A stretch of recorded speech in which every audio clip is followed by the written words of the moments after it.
Introduction to bioenergetics. Bioenergetics क्या है? Bio means क्या होता है? लाइफ। एनर्जेटिक्स मीन्स क्या होती है? एनर्जी। बायो एनर्जेटिक्स की डेफिनेशन क्या है कि जिंदगी के अंदर जितनी एनर्जी बनती है या खर्च होती है उसकी क्वांटिटेटिव स्टडी को या मेजरमेंट को हम क्या कहते हैं? Bio energetics. एनर्जी की डेफिनेशन क्या है? कैपेसिटी टू डू वर्क, जो आप बचपन से जानते हैं। बायो एनर्जेटिक्स ओबे करती है लॉ ऑफ थर्मोडायनामिक्स को। अब ये थर्मोडायनामिक्स क्या है? इसके अंदर क्या होता है कि हीट एनर्जी किस में कन्वर्ट होती है? मैकेनिकल एनर्जी के अंदर। और मैकेनिकल एनर्जी किस में कन्वर्ट होती है?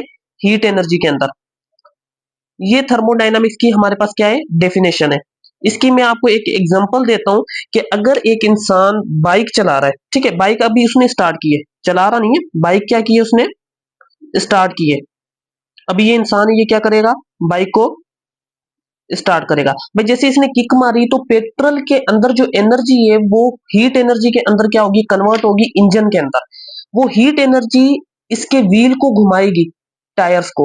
हीट एनर्जी किस में कन्वर्ट हो जाएगी? मैकेनिकल एनर्जी में। ये गाड़ी चलना स्टार्ट हो जाएगी कुछ वक्त के बाद, यानी कि 30-35 किलोमीटर के बाद इस गाड़ी को या बाइक को रोकना पड़ेगा, क्योंकि मैकेनिकल एनर्जी वापस किस में कन्वर्ट होना शुरू हो जाएगी? हीट एनर्जी में। मींस के गाड़ी बहुत ज्यादा गर्म होना शुरू हो जाती है। उस वक्त मैकेनिकल एनर्जी असल में किस में कन्वर्ट हो रही होती है? हीट एनर्जी के अंदर। तो इसे हम कहते हैं law of thermodynamics. Bioenergetics obey करती है law of conservation of energy को भी। ठीक है, ये बात भी आपने याद रखनी है। Law of conservation of energy. Law of conservation of energy क्या होती है? Energy cannot be created, not be destroyed, it change from one form to another form. जैसे कि हमारे पास law of conservation of mass होता है कि मास चेंज नहीं होता। Law of conservation of momentum होता है, मोमेंटम चेंज नहीं होता। ऐसी law of conservation of energy है, वो कहता है कि एनर्जी कभी भी चेंज नहीं होती, कांस्टेंट रहती है। इसकी बायोलॉजिकल पॉइंट ऑफ व्यू से भी हम डेफिनेशन देखते हैं और आम रूटीन की लाइफ के अंदर भी इसकी डेफिनेशन या इसके कॉन्सेप्ट को समझने की कोशिश करते हैं।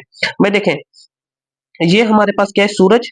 ये सूरज से क्या आई? Light energy. ये लाइट एनर्जी किसके ऊपर पड़ी? ग्लेशियर्स के ऊपर। ये जो बर्फ के पहाड़ है, ये बर्फ के पहाड़ पिघलना शुरू होंगे तो इनमें से वाटर फ्लो करना शुरू करेगा। वाटर एक जगह से दूसरी जगह फ्लो करेगा, मींस के वाटर को एनर्जी मिली है जो एक जगह से दूसरी जगह जा रहा है।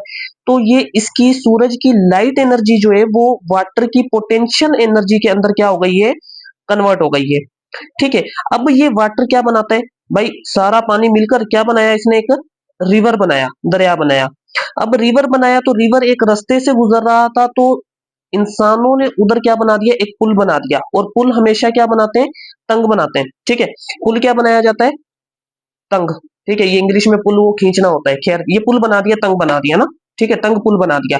अभी तंग इस वजह से बनाते हैं ताकि इधर पानी का प्रेशर क्या हो? हाई हो। जैसे कि हम बॉयल्स लॉ पढ़ते हैं, वॉल्यूम इनवर्सली प्रोपोर्शनल होता है प्रेशर के लिए। खैर ये तो गैस के ऊपर एप्लीकेबल होता है, लेकिन आप देख सकते हैं कि कोई भी चीज कि अगर हम उसका वॉल्यूम क्या कर दें? कम कर दें तो प्रेशर क्या हो जाता है?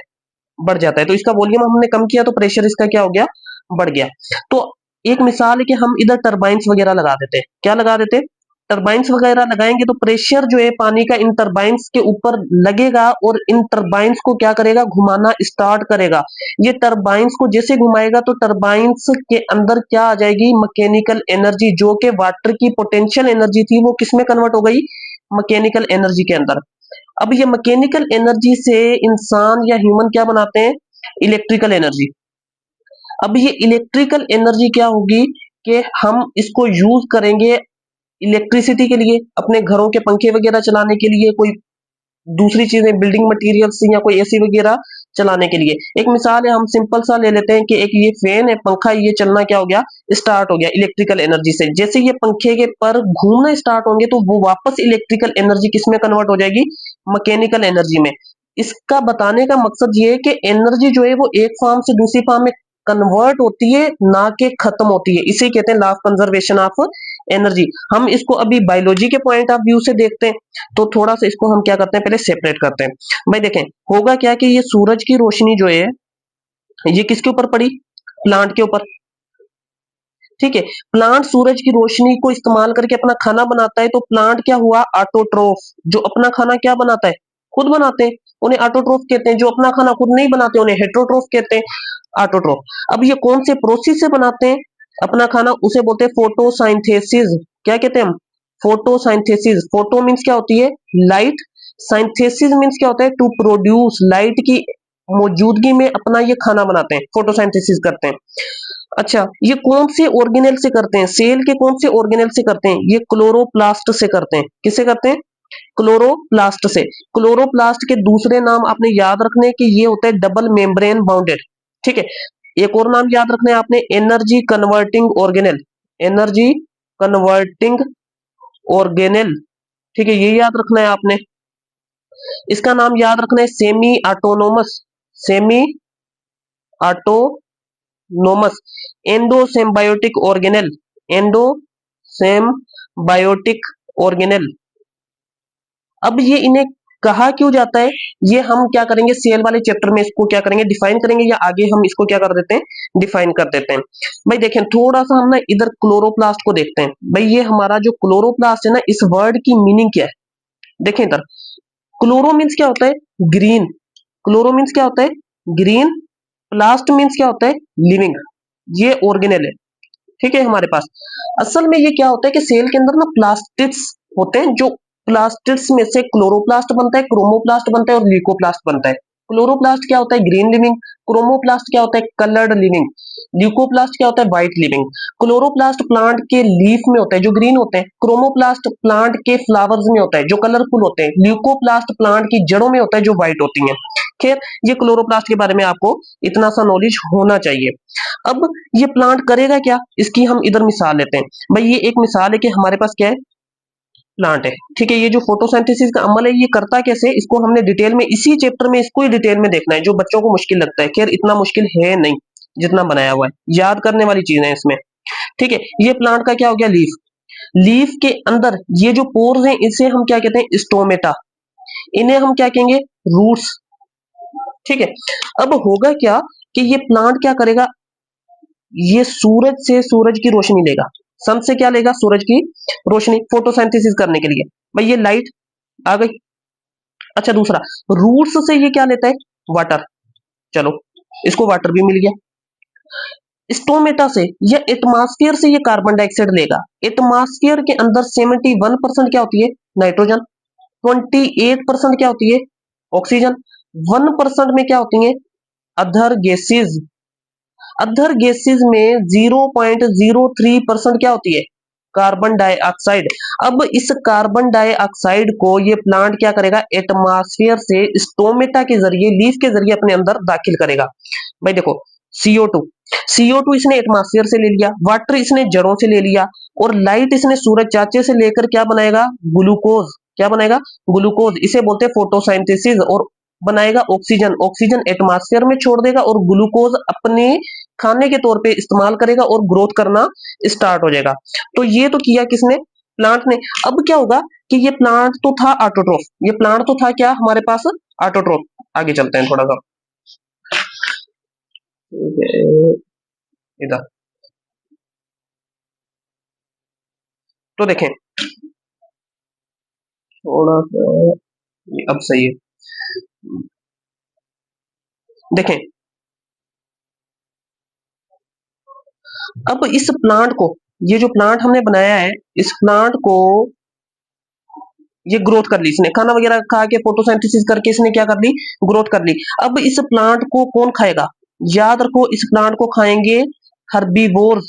हर्बीवोर्स जो अपना खाना नहीं बना सकते, जिसे हम हेट्रोट्रोफ्स कहते हैं। क्या कहते हैं हम उन्हें? हेट्रोट्रोफ। जिसे हम क्या कहते हैं? हेट्रोट्रोफ कहते हैं। ठीक है, हर्बीवोर्स।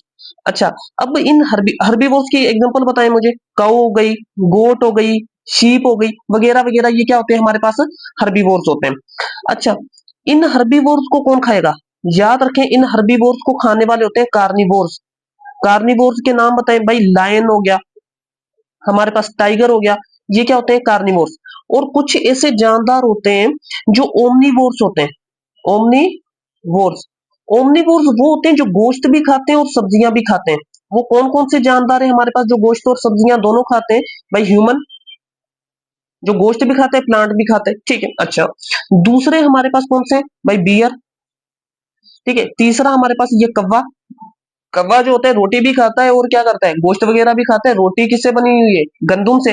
और गंदुम क्या है? प्लांट।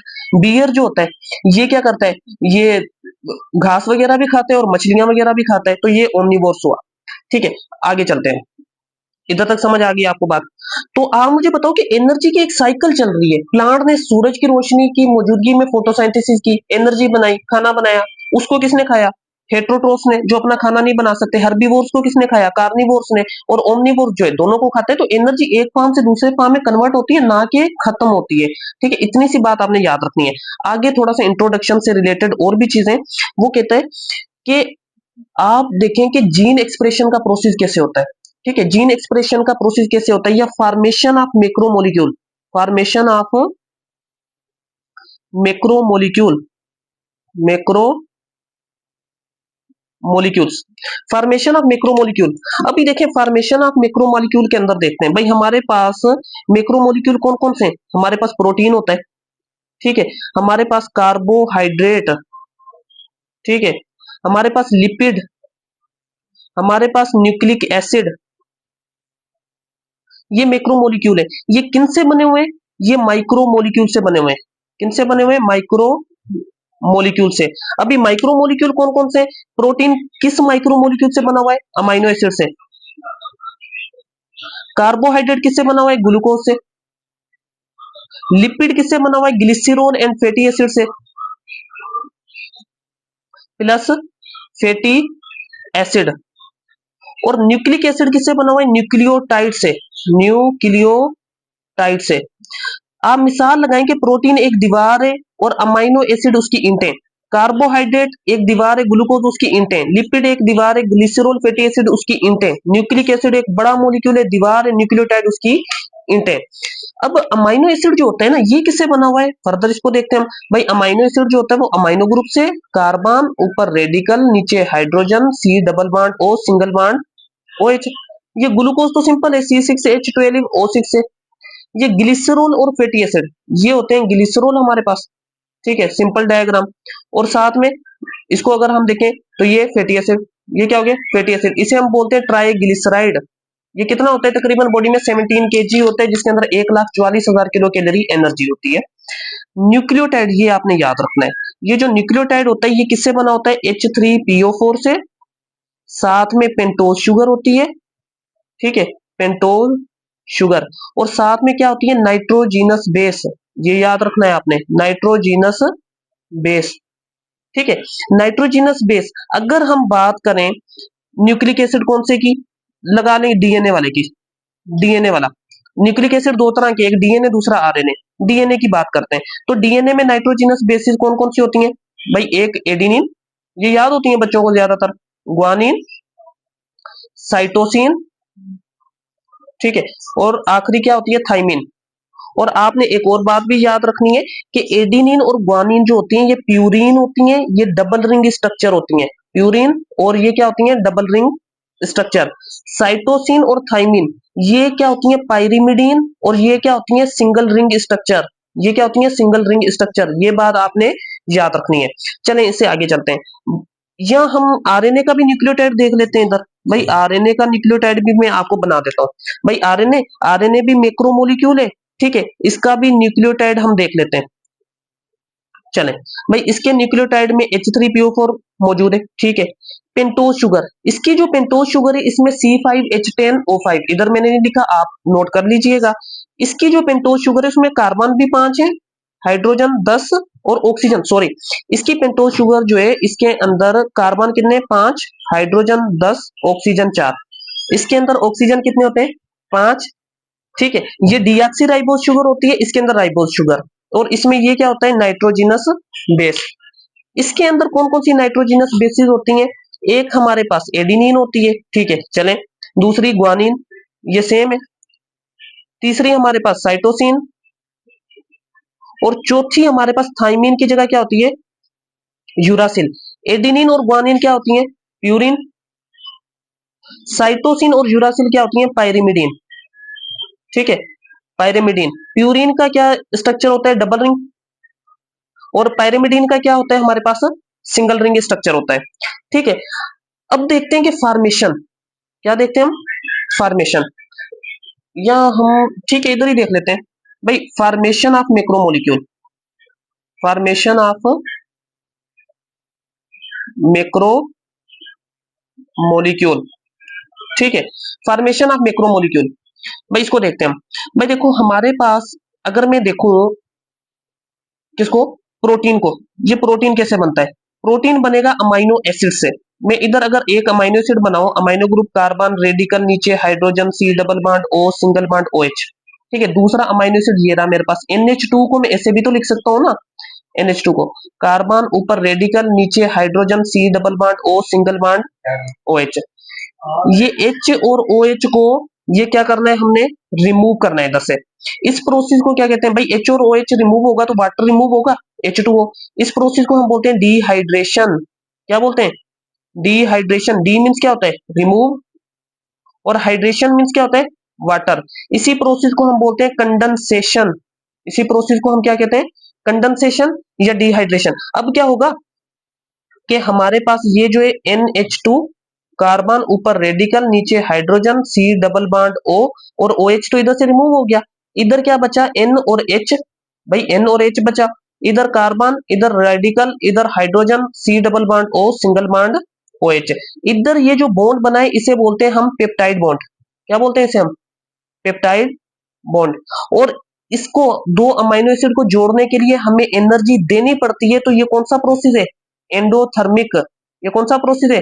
एंडोथर्मिक। अब ये एनर्जी कहां से आएगी, ये हमें कौन बताएगा? Bio energetics. इसी का इंट्रोडक्शन चल रहा है, ये कैसे आएगी इसको हम फर्दर देखेंगे। ठीक है, और ये क्या बॉन्ड फॉर्मेशन है ना भाई, बॉन्ड बन रहा है, तो बॉन्ड फॉर्मेशन जो होता है ये एक एंडोथर्मिक रिएक्शन होता है, इसके अंदर हमें एनर्जी चाहिए होती है। ठीक है, इतनी सी बात आपने क्या करनी है, याद रखनी है। और अमाइनो एसिड के बारे में भी कुछ बातें आपने याद रखनी है। भाई ये हमारे पास अमाइनो ग्रुप कार्बन रेडिकल नीचे hydrogen, C double bond O, single bond OH। इस ग्रुप को हम बोलते हैं कार्बोजाइलिक एसिड। क्या बोलते हैं हम इसे? Carboxylic acid. और इस ग्रुप को हम क्या कहते हैं? अमाइनो। ठीक है, असल बात इस ग्रुप की है, ये वाले की, इसे हम क्या बोलते हैं? रेडिकल। क्या कहते हैं? रेडिकल। और यही वेरिएबल होता है, एक अमाइनो एसिड दूसरे अमाइनो एसिड से मुख्तलिफ कैसे नजर आएगा? इस रेडिकल ग्रुप की वजह से। अगर एक अमाइनो एसिड है उसके रेडिकल ग्रुप की जगह H आ जाए, वो बन जाता है ग्लाइसिन, CH2OH आ जाए इसकी जगह, वो बन जाएगा सीरीन, CH3 आ जाए, बन जाएगा एलेनिन। हम अमाइनो एसिड को पहचानेंगे किसको देखकर? रेडिकल ग्रुप को। मैं आपको इसकी मिसाल देता हूँ। भाई अगर एक इंसान है, आप उसको कैसे पहचानेंगे? आप मुझे बताएं। आप उसका चेहरा देखकर पहचानेंगे ना, ये अमाइनो एसिड का चेहरा है, आप इसके चेहरे को देखकर इसे क्या कर रहे हैं? पहचान रहे हैं। ठीक है, रेडिकल ग्रुप। बाकी ये कार्बोजाइलिक एसिड और अमाइनो ग्रुप जो होता है ये हर अमाइनो एसिड के अंदर मौजूद होता है। कार्बोजाइलिक एसिड का हमने एसिड उठाना है, अमाइनो का अमाइनो, दोनों को मिलाएंगे तो क्या बन जाएगा हमारे पास? Amino acid. तो ये बात आपने क्या करनी है, याद रखनी है।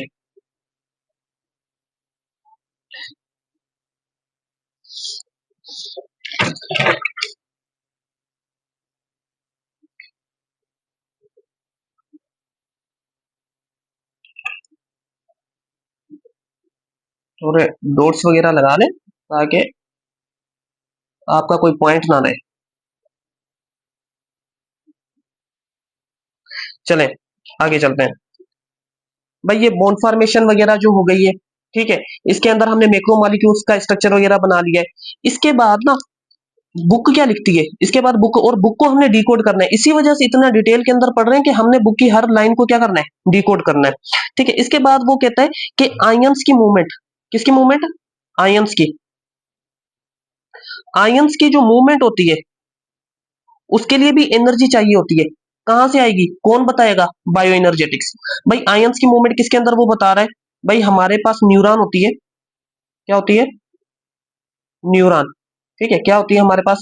न्यूरॉन। और न्यूरॉन के बारे में आपने याद रखना है कि न्यूरॉन जो होता है basic structural and functional unit of brain होता है। न्यूरॉन, इंटर न्यूरॉन कितनी होती है हमारे ब्रेन के अंदर? 100 बिलियन इंटर न्यूरॉन। और न्यूरॉन वाहिद सेल है, एक मिनट एक बात याद रखें, न्यूरॉन लार्जेस्ट सेल है, और न्यूरॉन वाहिद सेल है जो इलेक्ट्रिक करंट को कंडक्ट करता है, इलेक्ट्रिक करंट को जनरेट करता है, इलेक्ट्रिक करंट को ट्रांसमिट करता है।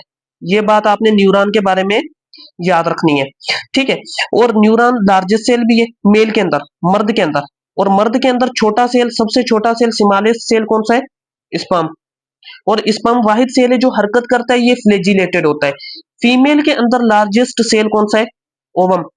ये बात आपने याद रखनी है। फीमेल के अंदर लार्जेस्ट सेल क्या है? ओवम, और ओवम को एक खास वर्ड दिया जाता है टोटीपोटेंट। क्या कहते हैं हम इसे?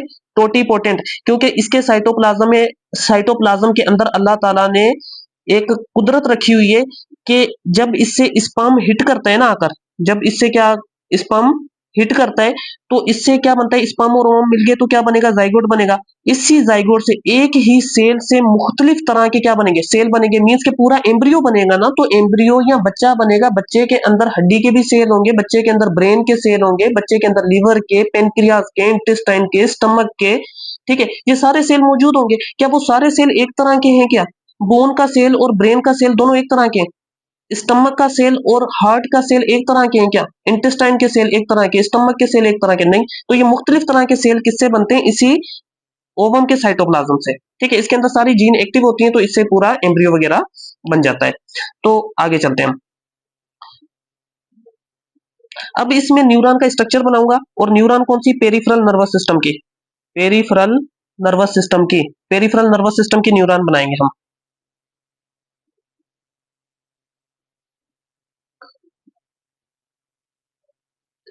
पेरिफेरल नर्वस सिस्टम की देखें, ये न्यूरॉन क्या है हमारे पास, और इसे हम कहते हैं मल्टीपोलर न्यूरॉन। यही बात भी आपने याद रखनी है, हर चीज को आपने क्या करना है, नोट करना है। मल्टीपोलर न्यूरॉन कहते हैं हम इसे। अब देखें, ये न्यूरॉन का हम कुछ स्ट्रक्चर बना रहे हैं, कुछ ऐसा स्ट्रक्चर होता है न्यूरॉन का। ये न्यूरॉन के क्या होते हैं? डेंड्राइट्स। इन्हें हम क्या कहते हैं? डेंड्राइट्स। इसे हम क्या कहते हैं? Cell body. इन्हें क्या कहते हैं? Cell body. सेल बॉडी के दूसरे तीसरे नाम भी याद रखने, इसे हम बोलते हैं पेरिकेरियोन, पेरिकेरियोन। इसे ही हम कहते हैं साइटोन। इसे हम क्या कहते हैं? डेंड्रॉइट। ठीक है, इधर से क्या स्टार्ट हो जाता है? एक्सॉन हिल्लोक। क्या स्टार्ट हो जाता है? एक्सॉन हिल्लोक। ठीक है, पिरामिड लाइक स्ट्रक्चर होता है। इसके बाद आखिर में ये पूरे का पूरा क्या होता है हमारे पास? एक्सॉन होता है। ये पूरे का पूरा एक्सॉन है इधर से इधर तक। इसके ये एंडिंग जो होती है, इसे हम क्या कहते हैं? Axon terminal. इन्हें क्या कहते हैं हम? Axon terminal. इसे हम कहते हैं knob like structure, terminal knob like structure. ठीक है, axon terminal knob like structure. अब देखें, बात सुने, होगा क्या, पहले ना मैं एक साइड पे न्यूरॉन के बारे में कुछ आपको चीजें बता दूं। भाई न्यूरॉन के ये एक्सॉन के ऊपर ना ये माइलिन शीट मौजूद होती है। क्या मौजूद होती है? Myelin sheath. और माइलिन शीट के ऊपर ये क्या मौजूद होते हैं? शिवाम सेल। और शिवाम सेल ही माइलिन शीट बनाते हैं पेरिफेरल नर्वस सिस्टम की न्यूरॉन में। सेंट्रल नर्वस सिस्टम की न्यूरॉन में ओलिगोडेंड्रोसाइट क्या बनाते हैं? ये माइलिन शीट बनाते हैं। ठीक है, ये बात आपने क्या करनी है? याद रखनी है। अब देखें, इसको अगर मैं सीक्वेंस दूं ना, तो ये सीक्वेंस कैसे देंगे? सबसे बाहर ये जो शिवाम सेल की मेम्ब्रेन है, इसे हम कहते हैं न्यूरीलेमा। क्या कहते हैं हम इसे? न्यूरीलेमा। इसके अंदर इसे हम क्या बोलते हैं? शिवाम सेल। ठीक है, ये बात याद रखनी है आपने। इसके बाद इसे हम क्या कहते हैं? Myelin sheath, myelin sheath. इस मेम्ब्रेन को, ये वाली जो मेम्ब्रेन है, इसे हम क्या कहते हैं? एक्सोलीमा। और ये अंदर जो फ्लूइड है, इसे हम क्या कहेंगे? एक्सोप्लाज्म। तो ये थोड़ा सा आपने याद रखना है। अब क्या होता है कि ये न्यूरॉन के अंदर, याद रखिए कि पोटाशियम के आयंस क्या होते हैं? ज्यादा होते हैं, और बाहर न्यूरॉन के सोडियम के आयंस क्या होते हैं? ज्यादा होते हैं। ये कब की हालत है? जब न्यूरॉन कौन सी हालत में होती है? RMP, resting membrane potential. कौन सी हालत में होती है? रेस्टिंग मेम्ब्रेन पोटेंशियल की हालत में। ये याद रखनी है, रेस्टिंग मेम्ब्रेन पोटेंशियल की हालत में पोटाशियम अंदर होगा और सोडियम किधर होगा? बाहर। रेस्टिंग मेम्ब्रेन पोटेंशियल, जब न्यूरॉन कोई वर्क नहीं कर रही। एक्शन पोटेंशियल के दौरान क्या होते हैं? आयंस की कंसंट्रेशन चेंज होती है एक्शन पोटेंशियल के दौरान। इसमें क्या होता है कि ये जो पोटाशियम है ये बाहर आता है और सोडियम अंदर जाता है। सोडियम अंदर जाता है न्यूरॉन के अंदर, पोटाशियम बाहर आएगा। अब ये आयंस की मूवमेंट के लिए भी एनर्जी चाहिए। कौन बताएगा? बायो इनर्जेटिक्स। बायो इनर्जेटिक्स से हम क्या करेंगे? मालूम करेंगे। ठीक है, ये अगले मीन्स के लेक्चर के अंदर मैं आपको बताऊंगा एटीपी के बारे में, उधर से हमें एनर्जी मिल रही होती है। खैर, ये पोटाशियम अंदर है और सोडियम बाहर है, ये आपने कैसे याद रखना है? रेस्ट की हालत में पोटाशियम अंदर होता है। देखिए, रेस्टिंग मेम्ब्रेन पोटेंशियल, रेस्टिंग से रस्ते, मेम्ब्रेन से में, पी से पड़ी, रस्ते में पड़ी कली, पोटाशियम किधर है? कली, कली है अंदर, और रस्ते में पड़ी ये नानी किधर है?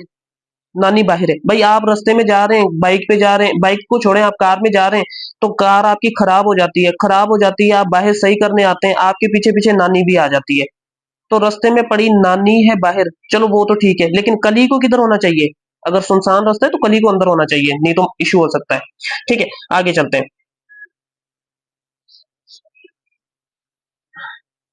भाई आगे चलते हैं, देखें भी, ये रेस्टिंग मेम्ब्रेन पोटेंशियल और ये न्यूरॉन के बारे में हो गया। इसके बाद लास्ट टॉपिक जो है हमारे पास वो क्या है? जीन एक्सप्रेशन का। क्या है हमारे पास? Gene expression. देखें इधर,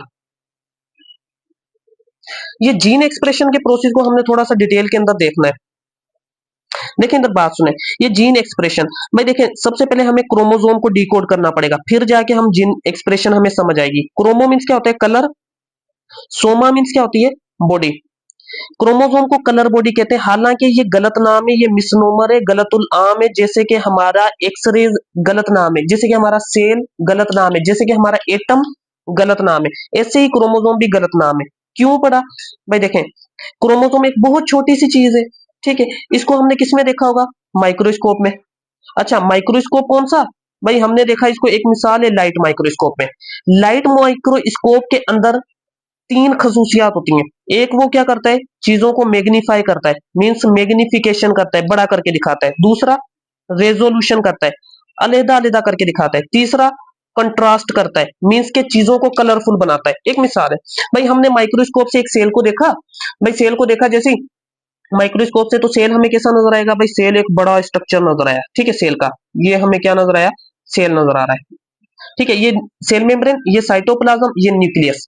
न्यूक्लियस के अंदर हमें क्या नजर आ रहे हैं? क्रोमोसोम। ये ड्यूरिंग सेल डिवीजन की बात कर रहे हैं, बिफोर सेल डिवीजन तो इधर हमें क्रोमेटिन नेटवर्क, न्यूक्लियर रेटिकुलम, कैरियोलिंक या न्यूक्लियोप्लाज्म नजर आएगा। ड्यूरिंग की बात कर रहे हैं जब क्रोमोसोम विजिबल होते हैं, ठीक है। ये हमें क्या नजर आ रहे हैं? क्रोमोसोम। ये हमें क्या नजर आ रहे हैं? क्रोमोसोम। ये क्रोमोसोम को बड़ा करके कौन दिखा रहा है? माइक्रोस्कोप का कौन सा पार्ट? मैग्निफिकेशन वाला पार्ट।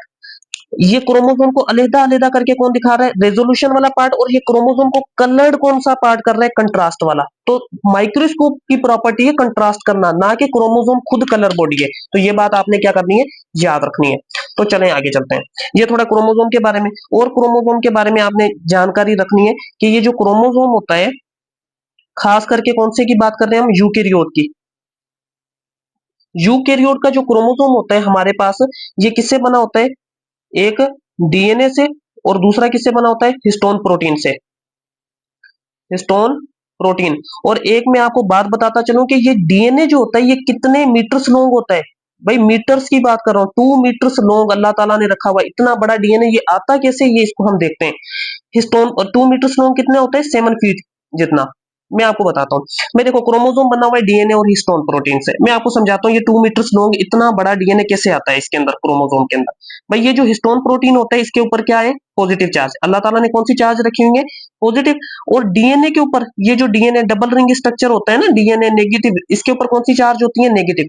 ये नेगेटिव पॉजिटिव की अट्रैक्शन की वजह से डीएनए इसके ऊपर क्या होता है? लिपटा हुआ होता है। इसकी मैं आपको एक मिसाल देता हूँ। अगर मैं कहूँ आप 2000 मीटर का धागा अपने घर में रखें, तो कैसे रखेंगे? भाई आप उसको रोटेट करके रखेंगे ना, या बिल्कुल सीधा रखेंगे? सर ने कह दिया तो 2000 मीटर का घर बनाएंगे क्या? 2 किलोमीटर जितना धागा रखना है, तो आप रोटेट करके रख लेंगे उसे, ठीक है। तो आपने ये याद रखना है। भाई देखो, सेल है, सेल के अंदर न्यूक्लियस, न्यूक्लियस के अंदर क्रोमोसोम की बात हो रही है, क्रोमोसोम के अंदर डीएनए की बात हो रही है, वो 2 मीटर्स लॉन्ग है, जो 7 फीट का। टोटल बॉडी के अंदर सेल कितने? 60 ट्रिलियन सेल है। एक सेल की बात हो रही है, एक सेल के अंदर भी एक क्रोमोसोम की। हमारी बॉडी के सेल के न्यूक्लियस के अंदर 46 क्रोमोसोम होते हैं ह्यूमन के, ठीक है। उसकी बात हो रही है, तो लगा लें हिसाब, ठीक है। अच्छा, अब मैं ना आपको इधर कुछ चीजें बताता हूँ। आप मुझे बताएं कि डीएनए से जब डीएनए बनता है कौन सा प्रोसेस होता है? आप मुझे बताएं, आरएनए से आरएनए जब बनेगा कौन सा प्रोसेस होगा? आप मुझे बताएं कि डीएनए से जब आरएनए बनेगा फिर क्या प्रोसेस होगा? आप मुझे बताएं, आरएनए से डीएनए बनेगा कौन सा प्रोसेस होगा?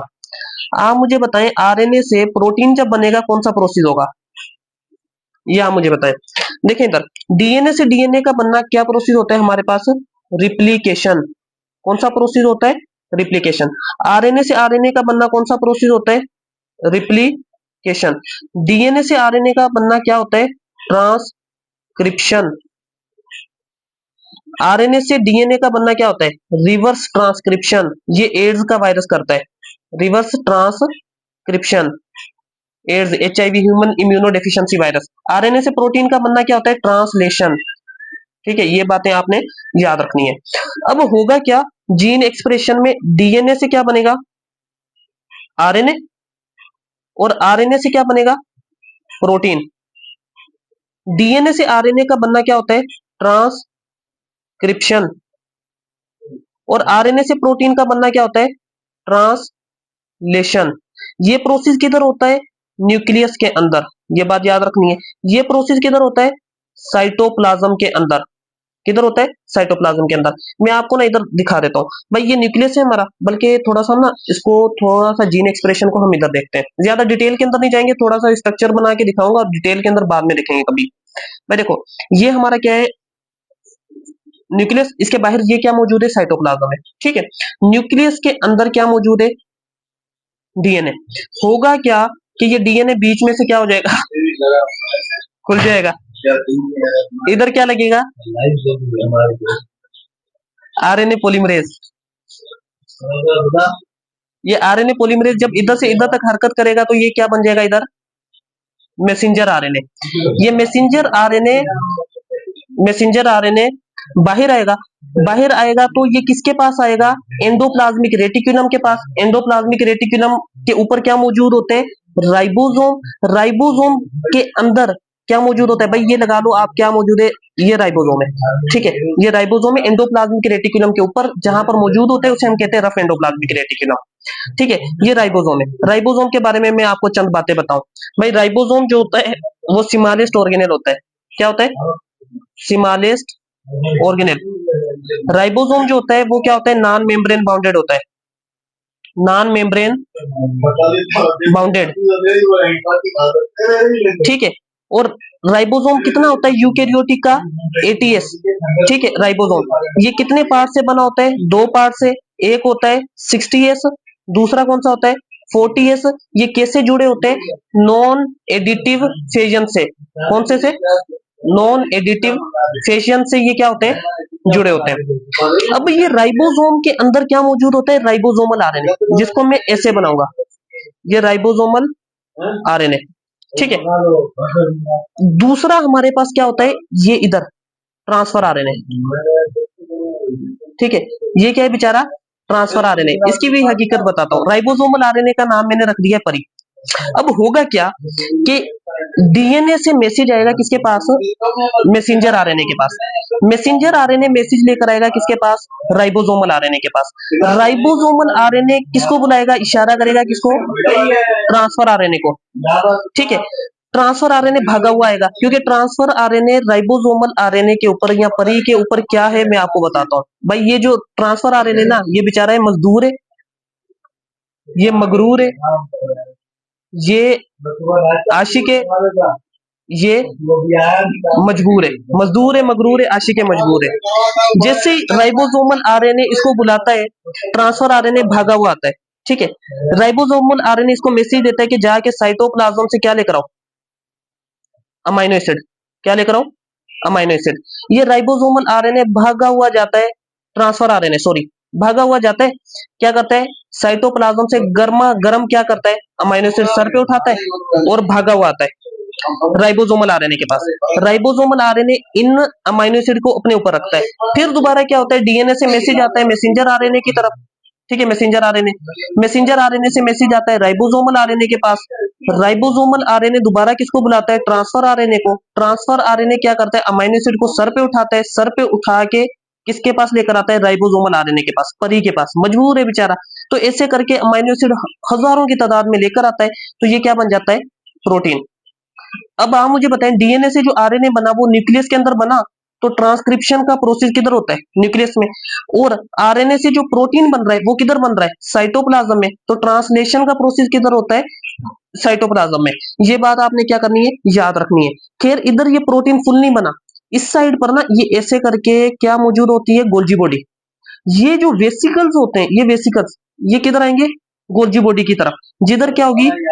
कलेक्शन, पैकेजिंग, मॉडिफिकेशन और डेजिनेशन। तो क्या होता है कि ये सारे प्रोटीन वेसिकल्स होते हैं, इधर आते हैं। तो वेसिकल्स की कलेक्शन, पैकेजिंग, मॉडिफिकेशन और डेजिनेशन हो जाती है। ठीक है, तो इधर आके क्या बन जाता है, प्रोटीन। ठीक है, बिल्कुल एक्यूरेट प्रोटीन जो बनता है वो इधर गोल्जी बॉडी बनाती है। अब इन वेसिकल्स को एक जगह से दूसरी जगह मूवमेंट करवाने के लिए एनर्जी चाहिए, कौन बताएगा, बायो एनर्जेटिक्स। भाई ये रूममेट थोड़ा सा मुझे तंग कर रहे थे, तो इस वजह से थोड़ी सी डिस्टर्बेंस हुई है। अगला लेक्चर जो है वो मैं बाद में लूंगा। ठीक है, ओके, अल्लाह हाफिज।